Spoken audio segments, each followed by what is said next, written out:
Price lord. ನಮಗೆ ಕರ್ತನ ರಕ್ಷಕನಾಗಿರುವಂತಹ ಯೇಸು ಕ್ರಿಸ್ತರ ಅತಿ ಪರಿಶುದ್ಧವಾದ ನಾಮದಲ್ಲಿ ನಾನು ನಿಮ್ಮನ್ನು ವಂದಿಸ್ತಾ ಮತ್ತೊಂದು ಸಂದೇಶ ಜೊತೆ ನಾನು ಮುಂದೆ ಬಂದಿದ್ದೀನಿ. ದೇವರ ಹಸ್ತವು ತಾನೇ ಕಳೆದ ದಿನವೆಲ್ಲ ನಿಮ್ಮನ್ನು ನನ್ನನ್ನು ಆತ್ಮಿಕವಾಗಿ ವಾಕ್ಯಗಳ ಮೂಲಕವಾಗಿ ಬಲಪಡಿಸಿ ಚೈತನ್ಯಗೊಳಿಸಿ ಜೊತೆಗಾರರಾಗಿ ನಡೆಸ್ತಿದ್ದಾರೆ. ವೈಯಕ್ತಿಕವಾಗಿ ನಮ್ಮ ಅಗತ್ಯಗಳನ್ನ ಪೂರೈಸಿ ನಾವು ಕೈಟ್ ಮಾಡ್ತಕ್ಕಂಥ ಕೆಲಸಗಳನ್ನ ಆಶೀರ್ವದಿಸಿ ಕಾದು ಪೋಷಿಸಿ ಜೊತೆಗಾರರಾಗಿ ನಡೆಸ್ತಿರೋದಕ್ಕಾಗಿ ದೇವರಿಗೆ ಸ್ತುತಿಯು ಘನವು ಮಹಿಮೆ ಸದಾ ಕಾಲವು ಸ್ವಂತವಾಗಿರಲಿ. ಆಮೇನ್. ಈ ದಿನದ ಸಂದೇಶದ ವಾಕ್ಯಭಾಗ ಮತ್ತಾಯನ ಸುವಾರ್ತೆ 16ನೇ ಅಧ್ಯಾಯದಲ್ಲಿ 6ನೇ ವಾಕ್ಯದಿಂದ 13ನೇ ವಾಕ್ಯದವರೆಗೆ. ಯೇಸು ಬೆತಾನ್ಯದಲ್ಲಿ ಕುಷ್ಠರೋಗಿಯಾದ ಸೀಮೋನನ ಮನೆಯಲ್ಲಿದ್ದನು. ಆತನು ಅಲ್ಲಿ ಊಟಕ್ಕೆ ಕುಳಿತಿದ್ದಾಗ ಒಬ್ಬ ಸ್ತ್ರೀಯು ಬಹಳ ಬೆಲೆಯುಳ್ಳ ಸುಗಂಧ ತೈಲದ ಭರಣಿಯೊಂದಿಗೆ ಆತನ ಬಳಿಗೆ ಬಂದು ಅದನ್ನು ಆತನ ತಲೆಯ ಮೇಲೆ ಸುರಿದಳು. ಆತನ ಶಿಷ್ಯರು ಇದನ್ನು ನೋಡಿ ಕೋಪಗೊಂಡು, ಏಕೆ ಈ ವ್ಯರ್ಥ ಖರ್ಚು? ಈ ತೈಲವನ್ನು ಹೆಚ್ಚಿನ ಬೆಲೆಗೆ ಮಾರಿ ಬಡವರೇ ಕೊಡಬಹುದಾಗಿತ್ತಲ್ಲ ಎಂದರು. ಯೇಸು ಅದನ್ನು ತಿಳಿದವನಾಗಿ ಅವರಿಗೆ, ನೀವು ಯಾಕೆ ಆ ಸ್ತ್ರೀಗೆ ತೊಂದರೆಪಡಿಸುತ್ತೀರಿ? ಈಕೆ ನನಗೆ ಒಳ್ಳೆಯ ಕಾರ್ಯವನ್ನು ಮಾಡಿದ್ದಾಳೆ. ಬಡವರು ಯಾವಾಗಲೂ ನಿಮ್ಮ ಸಂಗಡ ಇರುತ್ತಾರೆ, ಆದರೆ ನಾನು ಯಾವಾಗಲೂ ನಿಮ್ಮ ಸಂಗಡ ಇರುವುದಿಲ್ಲ.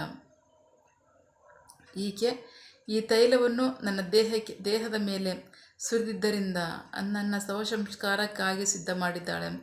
ನಾನು ನಿಮಗೆ ನಿಜವಾಗಿ ಹೇಳುತ್ತೇನೆ, ಲೋಕಾದ್ಯಂತ ಎಲ್ಲೆಲ್ಲಿ ಸುವಾರ್ತೆಯು ಸಾರಲ್ಪಡುವುದೋ ಅಲ್ಲೆಲ್ಲ ಈ ಸ್ತ್ರೀಯು ಮಾಡಿದ್ದನ್ನು ಸಹ ಈಕೆಯ ಜ್ಞಾಪಕಾರ್ಥಕವಾಗಿ ಹೇಳಲಾಗುವುದು. ದೇವರಿಗೆ ಸ್ತೋತ್ರ. Matthew chapter 26 word 6-13. Word 13. Now I assure you that wherever this gospel is preached all over the world, what she has done will be told in memory of her. ದೇವರಿಗೆ ಸ್ತೋತ್ರ. ನಾವು ವಾಕ್ಯ ಭಾಗ ನೋಡ್ತಾ ಇದ್ದೀವಿ. ಪ್ರೀತಿದರ ಮಕ್ಕಳೇ, ನಾನು ನಿಮಗೆ ಸತ್ಯವಾಗಿ ನಿಜವಾಗಿ ಹೇಳುತ್ತೇನೆ, ಲೋಕಾದ್ಯಂತ ಎಲ್ಲೆಲ್ಲಿ ಸುವಾರ್ತೆಯು ಸಾರಲ್ಪಡುವುದು ಅಲ್ಲೆಲ್ಲ ಈ ಸ್ತ್ರೀ ಮಾಡಿದ್ದನ್ನು ಸಹ ಈಕೆಯ ಜ್ಞಾಪಕಾರ್ಥಕವಾಗಿ ಹೇಳಲಾಗುವುದು ಎಂದನು. ದೇವರಿಗೆ ಸ್ತೋತ್ರ. ಹಾಗಾದರೆ ಏನು ಮಾಡಿದ್ದಾಳೆ? ನಮಗೆ ಗೊತ್ತು, ಸುಗಂಧ ದ್ರವ್ಯದ ಭರಣಿನ ತಂದು ಯೇಸು ಕ್ರಿಸ್ತರ ತಲೆಯ ಮೇಲಿಂದ ಸುರಿದಿಲ್ಲ ಅಂತ ವಾಕ್ಯ ಹೇಳುತ್ತೆ. ದೇವರಿಗೆ ಸ್ತೋತ್ರ. ಆದರೆ ಅಲ್ಲಿ ಆಕೆ ತೋರಿದ್ದೇನು ಅಂದರೆ ಅಧಿಕವಾದ ಭಕ್ತಿ ತೋರಿದಾಳೆ. ಅವಳು ಮಾಡಿರ್ತಕ್ಕಂಥದ್ದು ಅದೇ, ನಾನು ಇನ್ನೂ ಹೆಚ್ಚಾಗಿ ದೇವ್ರನ್ನ ಪ್ರೀತಿ ಮಾಡಬೇಕು, ಹೆಚ್ಚಾಗಿ ದೇವ್ರ ವಾಕ್ಯವನ್ನು ಪ್ರೀತಿ ಮಾಡಬೇಕು, ಹೆಚ್ಚಾಗಿ ದೇವರಿಗೆ ಭಯಭಕ್ತಿಗಳೊಳಗೆ ಜೀವಿಸಬೇಕು. ಯಾಕೆ ಹೇಳಿ? ಬಹಳವಾದ ಯೇಸು ಕ್ರಿಸ್ತರು ಹೇಳ್ತಾರೆ, ಅಧಿಕವಾದ ಯಾರಿಗೆ ಹೆಚ್ಚು ಕ್ಷಮಿಸಲ್ಪಟ್ಟಿರುತ್ತೋ ಅವ್ರಿಗೆ ಹೆಚ್ಚಾಗಿ ಆ ಪ್ರೀತಿ ಮಾಡ್ತಾರೆ ಅಂತ. ದೇವರಿಗೆ ಸ್ತೋತ್ರ. 7 ದೆವ್ವಗಳನ್ನ ಬಿಡಿಸಿದ್ದಾರೆ ಯೇಸು ಕ್ರಿಸ್ತರು. ಸೊ ಅಂಥವಳು ದೇವ್ರನ್ನ, ಆದರೆ ಆ ದೆವ್ವಗಳಿದ್ದಾಗ ಅವಳ ಜೀವಿತ ಹೇಗಿತ್ತು? ಆ ಜೀವಿತವನ್ನು ಮಾರ್ಪಡಿಸಿ ಭಯಭಕ್ತಿ ಉಳ್ಳಂತಹ ಭಕ್ತಿಯುಳ್ಳ ಜೀವಿತವನ್ನು, ನಿತ್ಯ ಜೀವಿತವನ್ನು ಜೀವಿಸೋದಕ್ಕೆ ದೇವರು ಸಹಾಯ ಮಾಡಿದಾಗ ಅದೆಷ್ಟು ಆಕೆಗೆ ಸಂತೋಷ ಆಗಿರುತ್ತೆ. ಆಕೆ ದೇವ್ರನ್ನ ಅಧಿಕವಾಗಿ ಪ್ರೀತಿ ಮಾಡ್ತಿರ್ತಾಳೆ. ಇದು ಮೂರನೇ ಸರಿ 2 ಸಾರಿಗೂ ಸಹ ಯೇಸು ಕ್ರಿಸ್ತರು ಹಾಗೆ ಹೇಳಿರಲಿಲ್ಲ. ಆದರೆ ಹೀಗೆ ಹೇಳ್ತಾ ಇದ್ದಾರೆ. ಇದೇನು ಹೇಳ್ತಾರೆ ಅಂದರೆ, ಆಕೆ ಮಾಡಿರ್ತಕ್ಕಂಥದ್ದು ಒಳ್ಳೆಯದೇ ಆಗಿದೆ, ನನ್ನ ಶವಸಂಸ್ಕಾರಕ್ಕಾಗಿ ಮುಂಚಿತವಾಗಿ ಕಾರ್ಯ ಮಾಡಿದೆ. ದೇವರಿಗೆ ಸ್ತೋತ್ರ. ಯೇಸು ಕ್ರಿಸ್ತ ಸೇವೆ ಮಾಡುವ ಸನ್ನಿವೇಶದಲ್ಲಿ 3.5 ವರ್ಷದಲ್ಲಿ ಎಷ್ಟೋ ಸಮಸ್ಯೆಗಳು ಸವಾಲುಗಳು ಬಂತು. ಎಲ್ಲೂ ಸಹ ಅಲ್ಲೆಲ್ಲ ಕಡೆ ಯೇಸು ಕ್ರಿಸ್ತ ಏನು ಹೇಳಿದ್ದಾರೆ? ಇನ್ನೂ ನನ್ನ ಕಾಲ ಬಂದಿಲ್ಲ, ಇನ್ನೂ ನನ್ನ ಸಮಯ ಬಂದಿಲ್ಲ. ಸೊ ಆದರೆ ಈಗ ಹೇಳ್ತಾ ಇದ್ದಾರೆ, ನನ್ನ ಸಮಯ ಬಂದಿದೆ ಅಂತ. ದೇವರಿಗೆ ಸ್ತೋತ್ರ. ಏನಕ್ಕೆ ಬಂದಿದೆ? ಲೋಕದ ರಕ್ಷಣೆಗೋಸ್ಕರ ನನ್ನ ಪ್ರಾಣವನ್ನು ಕೊಡೋದಕ್ಕೆ ಬಂದಿದ್ದೇನೆ, ಅದಕ್ಕೋಸ್ಕರ ನನ್ನ ಸಮಯ ಬಂದಿದೆ ಅನ್ನೋ ಒಂದು ಅರ್ಥವನ್ನು ಇಲ್ಲಿ ಹೇಳ್ತಾ ಇದ್ದಾರೆ. ದೇವರಿಗೆ ಸ್ತೋತ್ರ. ಬಹಳ ಪ್ರಮುಖವಾಗಿ ಆಕೆ ತೋರಿದ್ದು ಅಧಿಕವಾದ ಭಕ್ತಿನೇ ಆಕೆ ತೋರಿದ್ದಾಳೆ. ಆದರೆ ದೇವರ ಚಿತ್ತ ಬೇರೆ. ದೇವರ ಚಿತ್ತದಲ್ಲಿ ನಾವು ವಾಕ್ಯ ಭಾಗ ನೋಡ್ತಿದ್ವಿ. ಯೇಸು ಕ್ರಿಸ್ತರು ಇದು ನನಗೋಸ್ಕರ, ಇದು ನನ್ನ ಶವಸಂಸ್ಕಾರಕ್ಕೋಸ್ಕರವಾಗಿ ಆಕೆ ಸಿದ್ಧ ಮಾಡಿದ್ದಾಳೆ, ನೀವು ಅವಳು ತೊಂದರೆ ಕೊಡಬೇಡಿ ಅಂತ. ದೇವರಿಗೆ ಸ್ತೋತ್ರ. ಶಿಷ್ಯರಲ್ಲಿ ಒಂದಷ್ಟು ಜನ ಪರಿಸ್ಥಿತಿ ಏನಿತ್ತು? ಒಬ್ಬನೇನೋ ಇಸ್ಕರಿಯೋತನೇನೋ ಹಣಕ್ಕೋಸ್ಕರ ಆಸೆ ಪಟ್ಟಿರ್ಬೋದು. ಬೇರೆ ಶಿಷ್ಯರೇನು? ಈಗ ನಾವು ಶುದ್ಧವಾಗಿದ್ದೀವಿ, ಸ್ನಾನ ಮಾಡ್ಕೊಂಡಿದ್ದೀವಿ, ಶುದ್ಧವಾಗಿದ್ದೀವಿ, ನಾವು ವಾಕ್ಯ ಸಾರ್ತಾ ಇದ್ದೀವಿ, ನಾವು ಅದ್ಭುತಗಳನ್ನ ಮಾಡ್ತಾ ಇದ್ದೀವಿ, ನಾವು ಮನೆಗಳು ತಿರುಗಾಡ್ತಾ ಇದ್ದೀವಿ, ಬೀದಿಗಳು ತಿರುಗಾಡ್ತೀವಿ, ಊರೂರಲ್ಲಿ ತಿರುಗಾಡ್ತೀವಿ, ನೀನು ಈ ಥರ ಮಾಡಿದೆ, ನಮ್ಮ ಗುರುವಿಗೆ ಏನಾಯ್ತದು ತೇವ ಆಗಿದೆ, ನಾವು ತಿರ್ಗಾ ಸ್ನಾನ ಮಾಡೋಕ್ಕೆ ಹೋಗೋಕ್ಕಾಗುತ್ತಾ? ಹಿಂಗೆ ಮಾಡಿದಿಲ್ಲ ಅನ್ನೋ ಉದ್ದೇಶಕ್ಕೆ ಅವ್ರು ಅಂದಿರ್ತಾರೆ ಹೊರತು ಬೇರೆ ಶಿಷ್ಯರು ಯೇಸು ಕ್ರಿಸ್ತರನ್ನ ಕಂಡ್ರೆ ಬಹಳ ಭಕ್ತಿ ಇರುತ್ತೆ ಅವ್ರಿಗೆಲ್ರಿಗೂ. ಸೊ ಅವರು ಅದೇ ಉದ್ದೇಶಕ್ಕೋಸ್ಕರ ಬೇಜಾರು ಮಾಡ್ಕೊಂಡಿರ್ತಾರೆ. ಈಗ ಯಾಕೆ ಮಾಡಿದೆ ಅಂತ ಅಂದರೆ ದೇವರ ಶಿಷ್ಯರ ಕಾರ್ಯನೇ ಬೇರೆ ಆದ್ರೂ ಸಹ, ಆಗ ಮಾಡಿದವ್ರ ಕಾರ್ಯನೇ ಬೇರೆ ಆದರೂ ಸಹ ದೇವರ ಚಿತ್ತ ಬೇರೆ. ಸೊ ಹಾಗಾಗಿ ದೇವರ ಚಿತ್ತವೇ ನಡೆಯುವಂಥದ್ದಾಗಿದೆ. ಈಕೆಗೆ ಒಂದು ಹೆಸರು ಬಂತು, ಅದೇನು ಅಂದರೆ ಎಲ್ಲಿ ಸುವಾರ್ತೆ ಸಾರಲ್ಪಡುತ್ತೆ ಪ್ರಪಂಚ ತುಂಬ, ಎಲ್ಲ ಕಡೆ ಈಕೆ ಮಾಡಿದ ಈಗ ನೆನಪಿಗೋಸ್ಕರವಾಗಿ ಇದನ್ನು ಹೇಳಲ್ಪಡುತ್ತೆ. ಯಾಕೆ ಅಂದರೆ ಅಧಿಕವಾದ ದೇವರ ಭಕ್ತಿ, ದೇವ್ರನ್ನ ಅಧಿಕವಾಗಿ ಪ್ರೀತಿ ಮಾಡ್ತಕ್ಕಂಥದ್ದು. ಇನ್ನು ಇದು 3ನೇ ಸಾರಿ ಇನ್ನೂ ಅಧಿಕವಾಗಿ ಪ್ರೀತಿ ಮಾಡ್ತಕ್ಕಂಥದ್ದು ಏನು ಅಂತಂದರೆ ಆ ಪ್ರೀತಿಯ ಫಲವಾಗಿ ಇಷ್ಟು ದೊಡ್ಡ ಹೆಸರು ಬಂತು. ದೇವರಿಗೆ ಸ್ತೋತ್ರ. ಬೈಬಲ್ನಲ್ಲಿ ಅನೇಕ ಸ್ತ್ರೀಯರ ಹೆಸರು ಬಳಸಲ್ಪಟ್ಟಿದೆ, ಅನೇಕ ಸ್ತ್ರೀಯರ ಕಾರ್ಯಗಳು ತಿಳಿಸಲ್ಪಟ್ಟಿದೆ.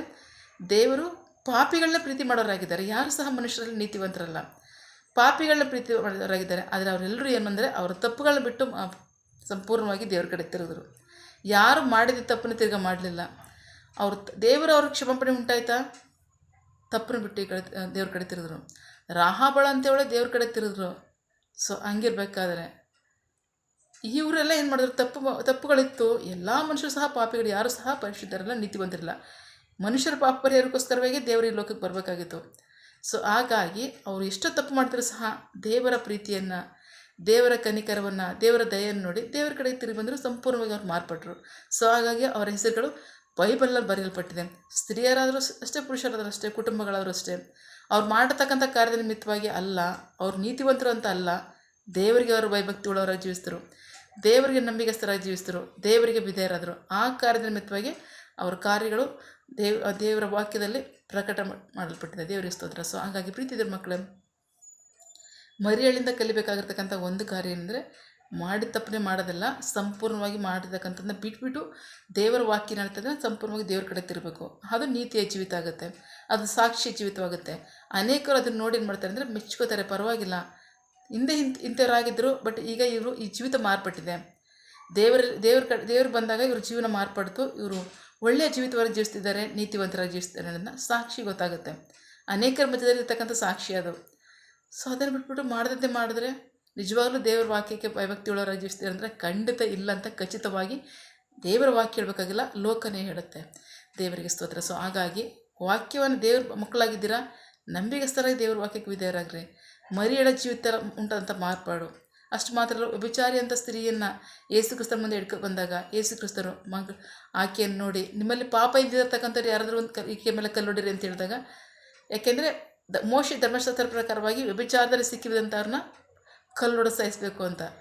ಅಲ್ಲಿ ಒಬ್ಬರೇ ಮಾಡ್ತಿಲ್ವಲ್ಲ, ಆ ಪುರುಷನ ಹಿಡ್ಕೊಂಬಂದಿರೋರು ಅಂದರೆ ಇಲ್ಲ, ಆ ಸ್ತ್ರೀಯನ್ನು ಮಾತ್ರ ಹಿಡ್ಕೊಂಬಂದ್ಬಿಟ್ಟು ಅವ್ರು ಹೇಳ್ತಾ ಇದ್ದಾರೆ, ಮೋಶೆ ಧರ್ಮಶಾಸ್ತ್ರ ನಮಗೆ ಈಗ ಹೇಳುತ್ತೆ, ಈಗ ನೀನು ಹೇಳು ಏನು ಮಾಡಬೇಕು ಅಂತ. ಯೇಸು ಕ್ರಿಸ್ತನೇ ಹೇಳಿದ್ರು, ನಿಮ್ಮಲ್ಲಿ ಪಾಪ ಇದ್ದಿರ್ತಕ್ಕಂಥವ್ರು ಯಾರಾದರೂ ಇದ್ದರೆ ಮೊದಲು ಅವರೇ ಆ ಕಲ್ಲೊಡಿರಿ ಅವಳಿಗೆ ಅಂತ. ದೇವರಿಗೆ ಸ್ತೋತ್ರ. ಆಗ ಚಿಕ್ಕವ್ರು ಮೊದಲುಗೊಂಡು ದೊಡ್ಡವ್ರವರೆಗೂ ಸಹ ಎಲ್ಲರೂ ಹೋದ್ರು ಅಂತ ವಾಕ್ಯ ಹೇಳುತ್ತೆ. ಹಾಗಾಗಿ ಎಲ್ಲರೂ ಸಹ ಪಾಪ ಮಾಡಿರ್ತಕ್ಕಂಥವ್ರೆ, ಯಾರೂ ಸಹ ನೀತಿವಂತರಲ್ಲ. ಬಟ್ ದೇವರ ಬಳಿ ಬಂದಿದ್ದೀವ, ದೇವರು ನಮ್ಮ ಪಾಪಗಳನ್ನ ಕ್ಷಮಿಸಿದ್ದಾರಾ, ನಮ್ಮನ್ನು ನೀತಿವಂತರ ಮಾಡಿದಾರಾ. ಸೊ ನೀತಿವಂತರ ಜೀವಿಸಿದರೆ ನೀತಿಯ ಫಲಗಳನ್ನ ಹೊಂದ್ಕೋತೀವಿ.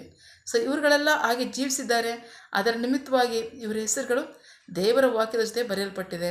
ಸೊ ಆದರೆ ನಮ್ಮ ಕಾರ್ಯ ಏನು ಅಂದರೆ ದೇವರು ನಮಗೆ ನಿತ್ಯ ಜೀವನ ಕೊಟ್ಟಿದ್ದಾರೆ, ದೇವರು ನಮ್ಮ ಪಾಪಗಳನ್ನ ಕ್ಷಮಿಸಿದ್ದಾರೆ, ರಕ್ಷಿಸಿದ್ದಾರೆ, ನಿತ್ಯ ಜೀವನ ಕೊಟ್ಟಿದ್ದಾರೆ. ಆ ನಿತ್ಯ ಜೀವಕ್ಕೆ ನಂಬಿಗಸ್ತರಾಗಿ ಜೀವಿಸಿರಿ. ದೇವರಿಗೆ ಸ್ತೋತ್ರ. ಅದರ ಮುಖಾಂತರ ನಿಮಗೂ ಆಶೀರ್ವಾದ, ದೇವರಿಗೂ ಮಹಿಮೆ. ಆಮೇಲೆ ಪ್ರಾರ್ಥಿಸಿಕೊಳ್ಳೋಣ.